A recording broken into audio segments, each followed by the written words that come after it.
सिया राम। बालकांड दुआ नंबर 242। राजत राज समाज महु कौशल राज किशोर, सिया राम सुंदर श्यामल गौर तना विश्व विलोचन चोर। सिया राम सुंदर सांवले और गोरे शरीर वाले तथा विश्व भर के नेत्रों को चुराने वाले कौशलाधीश के कुमार राज समाज में इस प्रकार सुशोभित हो रहे हैं।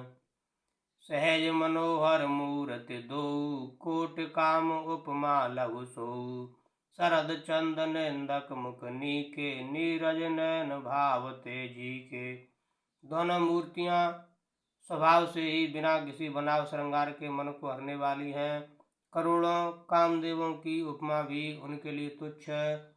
उनके सुंदर मुख शरद पूर्णिमा के चंद्रमा की भी निंदा करने वाले, उसे नीचा दिखाने वाले हैं, और कमल के समान नेत्र मन को बहुत ही भाते हैं। चितवन चारु मारु मनोहरनी, भावत हृदय जात नहीं बरनी।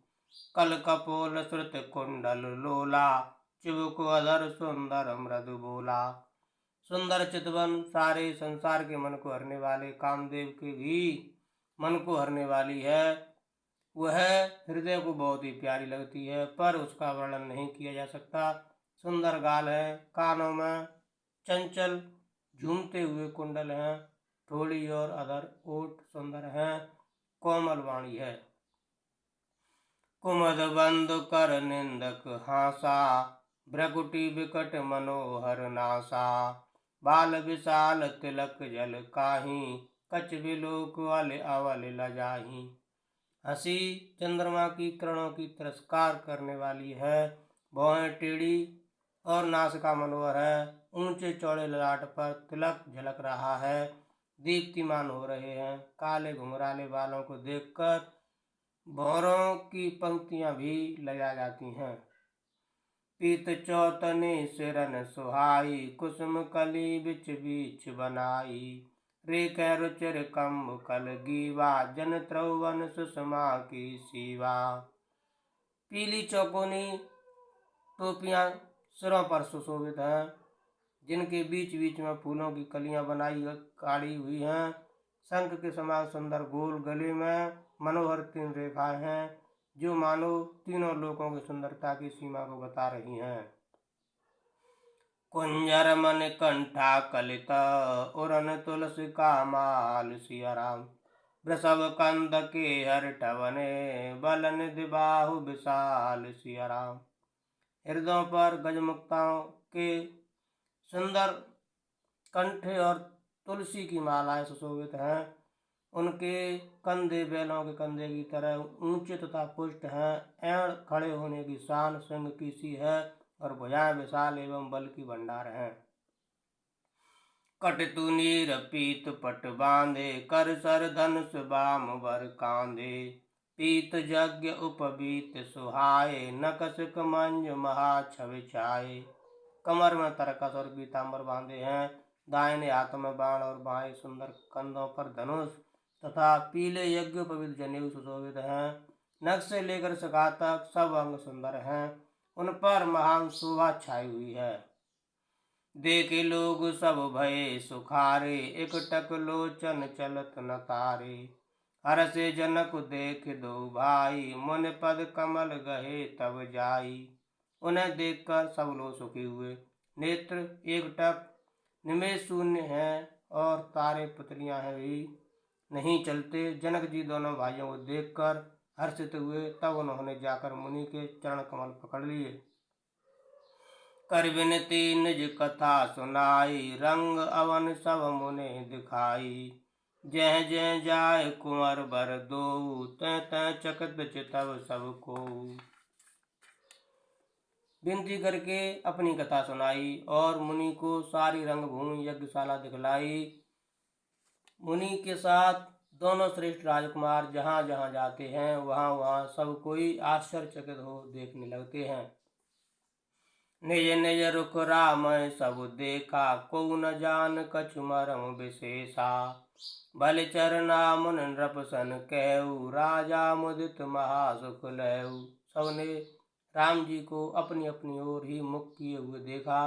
परंतु इसका कुछ भी विशेष रहस्य कोई नहीं जान सका। मुनि ने राजा से कहा, रंगभूमि की रचना बड़ी सुंदर है।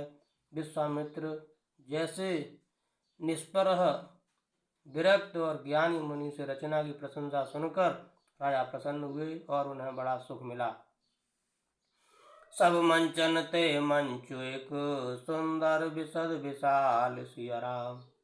मुनि समेत दो बंधु तह बैठारे महिपाल सिया राम। सब मंचों से एक मंच अधिक सुंदर, उज्ज्वल और विशाल था। स्वयं राजा ने मुनि सहित दोनों भाइयों को उस पर बैठाया। प्रभु देख सब नृपहि हारे, जनु राकेश उदय भय तारे। अस प्रतीत सबके मन माही, राम चाप तो रव सक नाही। प्रभु को देखकर सब राजा हृदय में ऐसे हार गए, निराश एवं उत्साहहीन हो गए, जैसे पूर्ण चंद्रमा के उदय होने पर तारे प्रकाशहीन हो जाते हैं। उनके तेज को देखकर सबके मन में ऐसा विश्वास हो गया कि रामचंद्र जी ही धनुष को तोड़ेंगे, इसमें संदेह नहीं। बिनु भंजे भव धनुष विशाला, मेलिय सिय राम उर्माला। अस विचार गवनव घर भाई, जसु प्रताप बल तेज गमाई।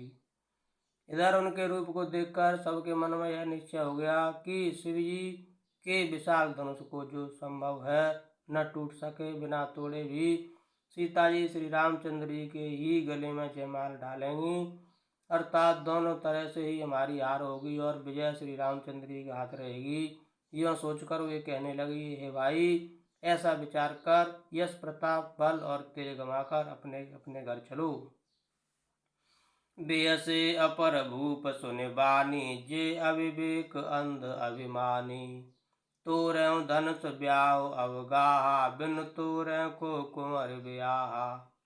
दूसरे राजा जो अविवेक से अंधे हो रहे थे और अभिमानी थे, यह बात सुनकर बहुत हंसे। उन्होंने कहा, धनुष तोड़ने पर ही विवाह होना कठिन है, अर्थात सहज ही में हम जानकी को हाथ से जाने नहीं देंगे। फिर बिना तोड़े तो राजकुमारी को ब्याह ही कौन सकता है। एक बार कालव किन हो, सियहित समर जितब हम सोऊ। यह सुन अवर महिप मुस्काने, धर्मशील हरि भगत सयाने। काल ही क्यों न हो, एक बार तो सीता जी के लिए उसे भी हम युद्ध में जीत लेंगे। यह घमंड की बात सुनकर दूसरे राजा जो धर्मात्मा हरिभक्त और सयाने थे मुस्कुराए। सिय ब्याह राम गर्व दूर कर नृपन के, जीत कुशक संग्राम दशरथ के रन बाकुरे। उन्होंने कहा, राजाओं के गर्व दूर करके जो धनुष किसी से नहीं टूट सकेगा, उसे तोड़कर श्री रामचंद्र जी सीता जी को ब्याहेंगे। रही युद्ध की बात, सो महाराज दशरथ के रण में बांके पुत्रों को युद्ध में तो जीत ही कौन सकता है। व्यर्थ मरो जन गाल बजाई, मन मोदकन के भूख बुताई। सिख हमार सुन परम पुनीता, जगदम्बा जानव जिय सीता। गाल बजाकर व्यर्थ ही मत करो, मन के लड्डुओं से भी कहीं भूख बुझती है। हमारी परम पवित्र निष्कपट सीख को सुनकर सीता जी को अपने जी में साक्षात जगत जननी समझो। उन्हें पत्नी रूप में पाने की आशा एवं लालसा छोड़ दो। जगत पिता रघुपति विचारी, भरि लोचन छबिले निहारी। सुंदर सुखद सकल गुण राशि, ए दो बंधु संभ उर्वासी। और श्री रघुनाथ जी को जगत का पिता परमेश्वर विचार कर नेत्र भरकर उनकी छवि देख लो। ऐसा अवसर बार बार नहीं मिलेगा। सुंदर सुख देने वाले और समस्त गुणों की राशि ये दोनों भाई शिव जी के हृदय में बसने वाले हैं। स्वयं शिव जी भी जिन्हें सदा हृदय में छिपाए रखते हैं, वे तुम्हारे नेत्रों के सामने आ गए हैं। सुधा समुद्र समीप बिहाई, मृग जल निरख मरौ कत धाई। करहु जाए जा कहूँ जोई भावा, हम तो आज जन्म फल पावा। समीप आए हुए भगवत दर्शन रूप अमृत के समुद्र को छोड़कर तुम जगत जननी जानकी को पत्नी रूप में पाने की दुराशा रूप मिथ्या मृगजल को देखकर दौड़कर क्यों मरते हो? फिर भाई, जिसको जो अच्छा लगे वही जाकर करो। हमने तो श्री रामचंद्र जी के दर्शन करके आज जन्म लेने का फल पा लिया, जीवन और जन्म को सफल कर लिया। असकै भले भूप अनुरागे, रूप अनूप विलोकन लागे। देखै सुर नभ चढ़े विमाना, बरसै सुमन करें कल गाना। ऐसा कहकर अच्छे राजा प्रेम मगन होकर श्री राम जी का अनुपम रूप देखने लगे। मनुष्यों की तो बात ही क्या, देवता लोग भी आकाश से विमानों पर चढ़े हुए दर्शन कर रहे हैं और सुंदर गान करते हुए फूल बरसा रहे हैं। सुमिर पवन सुत पावन नामु, अपने बस कर राखेउ रामु। सिया राम जय जय राम, सिया राम जय जय राम। जान सो अवसर सिय तब, पठई जनक बुलाय सिया राम। चतुर सखी सुंदर सकल, सादर चली लवाय सिया राम। तब सो अवसर जानकर जनक जी ने सीता जी को बुला भेजा। सब चतुर और सुंदर सखियां आदर पूर्वक उन्हें लिवा चली। सिय शोभा नहीं जाए बखानी, जगदम्बिका रूप गुण खानी। उपमा सकल मोहे लघु लागी, प्राकृत नारी अंग अनुरागी। रूप और गुणों की खान जगत जननी जानकी जी की शोभा का वर्णन नहीं हो सकता। उनके लिए मुझे काव्य की सब उपमा तुच्छ लगती हैं, क्योंकि वे लौकिक स्त्रियों के अंगों से अनुराग रखने वाली हैं, अर्थात वे जगत की स्त्रियों के अंगों को दी जाती हैं। काव्य की उपमाएं सब त्रिगुणात्मक मायिक जगत से ली गई हैं। उन्हें भगवान की स्वरूपा शक्ति श्री जानकी जी के प्राकृतिक चिन्मयी अंगों के लिए प्रयुक्त करना, उनका अपमान करना और अपने को उपहासास्पद बनाना है। सिय वर नियति उपमा देई, कुकवि कहाय अयस को लेई। जो पट तरिय तीय समसिया, जग अस जुवत कहा कमनिया। सीता जी के वर्णन में उन्हीं उपमाओं को देकर कौन कुकवि कहलाए और अपयश का भागी बने, अर्थात सीता जी के लिए उन उपमाओं का प्रयोग करना सुकवि के पद से च्युत होना और अपकीर्ति मोल लेना है। कोई भी सुकवि ऐसी नादानी एवं अनुचित कार्य नहीं करेगा। यदि किसी स्त्री के साथ सीता जी की तुलना की जाए तो जगत में ऐसी सुंदर युवती है ही कहाँ जिसकी उपमा उन्हें दी जाए। गिरा मुखर तन अरद भवानी, रति अति दुखित अतनु पति जानी। विषवारुणी बंधु प्रिय जेही, कहिय रमा सम किम वैदेही। पृथ्वी की स्त्रियों की तो बात ही क्या, देवताओं की स्त्रियों को भी यदि देखा जाए तो हमारी अपेक्षा कहीं अधिक दिव्य और सुंदर हैं। तो उनमें सरस्वती तो बहुत बोलने वाली हैं, पार्वती अर्धांगिनी है, अर्थात अर्धनारी नटेश्वर के रूप में उनका आधा ही अंग स्त्री का है, शेष आधा अंग पुरुष शिवजी का है। कामदेवी की स्त्री रति पति को बिना शरीर का अनंग जानकर बहुत दुखी रहती है और जिनके विष और मध्य जैसे समुद्र से उत्पन्न होने के नाते प्रिय भाई हैं, उन लक्ष्मी के समान तो जानकी जी को कहा ही कैसे जाए। जो छवि सुधा पयो निधि होई, परम रूप में कच्छप सोई। शोभा रज मंदर सिंगारू, मथै पान पंकज निज मारू। जिन लक्ष्मी जी की बात ऊपर कही गई है वे निकली थी खारे समुद्र से, जिसको मथने के लिए भगवान ने अति कर्कश पीठ वाले कच्छप का रूप धारण किया। रस्सी बनाई गई महान विषधर वासुकी नाग की मथाने का कार्य किया। अतिशय कठोर मंदराचल पर्वत ने और उसे मथा सारे देवताओं और दैत्यों ने मिलकर।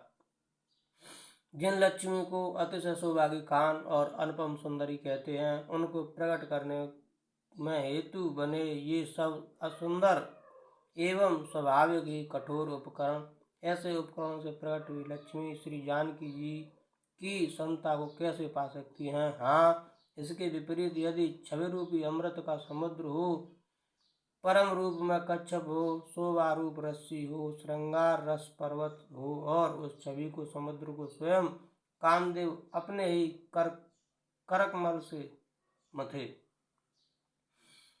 ऐ विधि उपजय लक्ष्य जब सुंदरता सुखमूल सिया राम तदपि सकोच समेत कवि कह सिय समतूल सिया राम। इस प्रकार का संयोग होने से जब सुंदरता और सुख की मूल लक्ष्मी उत्पन्न हो तो भी कवि लोग उसे बहुत संकोच के साथ सीता जी के समान कहेंगे। जिस सुंदरता के समुद्र को कामदेव मथेगा वह सुंदरता भी प्राकृत लौकिक सुंदरता ही होगी, क्योंकि कामदेव स्वयं भी तरुणमयी प्रकृति का ही विकार है। अतः उस सुंदरता को मथकर प्रकट की हुई लक्ष्मी भी उपर्युक्त लक्ष्मी की अपेक्षा कहीं अधिक सुंदर और दिव्य होने पर भी होगी। प्राकृतिकता उसके साथ भी जानकी जी की तुलना करना कवि के लिए बड़े संकोच की बात होगी। जिस सुंदरता से जानकी जी का दिव्य परम दिव्य विग्रह बना है वह सुंदरता उपर्युक्त सुंदरता से भिन्न अपाकृत है। वस्तुतः लक्ष्मी जी का अप्राकृत रूप भी यही है, वह कामदेव के मथने में नहीं आ सकती और वह जानकी जी का स्वरूप ही है। अतः उनसे भिन्न नहीं और उपमा दी जाती है भिन्न वस्तु के साथ। इसके अतिरिक्त जानकी जी प्रकट हुई हैं, स्वयं अपनी महिमा से उन्हें प्रकट करने के लिए किसी भिन्न उपकरण की अपेक्षा नहीं है। अर्थात शक्ति शक्तिमान से अभिन्न अद्वैत तत्व है, अतएव अनुपमेय है। यही गुण दार्शनिक तत्व भक्त शिरोमणि कवि ने इस अभूतोपमंगलकार के द्वारा बड़ी सुंदरता से व्यक्त किया है। चली संग लय सखी सयानी गावत गीत मनोहर वाणी सोहन बल तन सुंदर सारी जगत जनन अतुलित छवि भारी। सयानी सखियां सीता जी को साथ लेकर मनोहर वाणी से गीत गाती हुई चली। सीता जी के नवल शरीर पर सुंदर साड़ी सुशोभित है। जगत जननी की महान छवि अतुलनीय है। भूषण सकल सुदेश सुहाए अंग अंग रच सकिन बनाए रंग भूमि जब सिय पगधारी देख रूप मोहे नर नारी। सब आभूषण अपनी अपनी जगह पर शोभित हैं, जिन्हें सखियों ने अंग अंग में भली भांति सजाकर पहनाया है। जब सीता जी ने रंग भूमि में पैर रखा तब उनका दिव्य रूप देखकर स्त्री पुरुष सभी मोहित हो गए। हरस सुरन धुंद भी बजाई बरस प्रसून अपक्षरा गाई पान सरोज सोह जय माला अब चट चितये सकल भुआला। देवताओं ने हर्षित होकर नगाड़े बजाए और पुष्प वर्षा कर अप्सराएं गाने लगी। सीता जी के कर कमलों में जयमाला सुशोभित है। सब राजा चकित होकर अचानक उनकी ओर देखने लगे। सीय चकित चित रामहि चाहा भय मोह बस सब नर नाहा मन समीप देखे दो भाई लगे ललक लोचन निधि पाई। सीता जी चकित चित से श्री राम जी को देखने लगी। तब सब राजा लोग मोह के वश हो गए। सीता जी ने मुनि के पास बैठे हुए दोनों भाइयों को देखा तो उनके नेत्र अपना खजाना पाकर ललचाकर वहीं श्री राम जी में जा लगे, स्थिर हो गए। सुमिर पवन सुत पावन नामु अपने बस कर राखेउ रामु। सिया राम जय जय राम सिया राम जय जय राम। गुरुजन लाज समाज बड़ देख सिय सकुचानि सिया राम लाग बिलोकन सकिन तन रघुवीर आन लखन। सिया रामचंद्र पद गुरु शरणम शंकर हरि ओम जय जय सिया राम। जय जय हनुमान हरि की जय जय हनुमान हरि की जय।